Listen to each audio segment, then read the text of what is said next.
Central government எடுத்த இந்த முடிவு வந்து உண்மையிலே ஒரு நல்ல விஷயந்தான், நல்ல மூவ் தான்.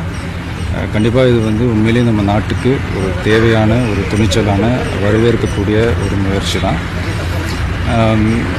கண்டிப்பாக இது நம்ம நாட்டோட பொருளாதாரத்தை வளர்த்து விடும் அப்படின்றதுல எந்த சந்தேகமும் இல்லை. ஒரு நோக்கம் பெருசாக இருக்கும்போது அதுக்கான பாதிப்புகள் கொஞ்சம் இருக்க தான் செய்யும்.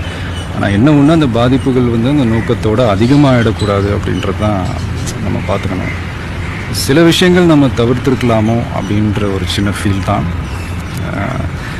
சும்மா ஜென்ரல் பப்ளிக் ஒரு பசிக்கு சாப்பிட முடியாமல், மருந்து மாத்திரை வாங்க முடியாமல், ஏடிஎம் கார்டுக்காக வெளியூர் போய் முக்கியமாக திரும்ப வீடு வந்து சேர முடியாமல், அன்னன்னைக்கு கிடைக்கிற 500-1000 வச்சுக்கிட்டு சின்ன சின்ன தொழில் பண்ணுற வியாபாரிங்க முதற்கொண்டு தியேட்டர்ஸ், மால்ஸ், மார்க்கெட்ஸ், இந்த மாதிரி தேவையில்லாமல் இவங்கெல்லாம் ஏதோ கொஞ்சம் பாதிக்கப்படுறாங்களோ அப்படின்ற ஒரு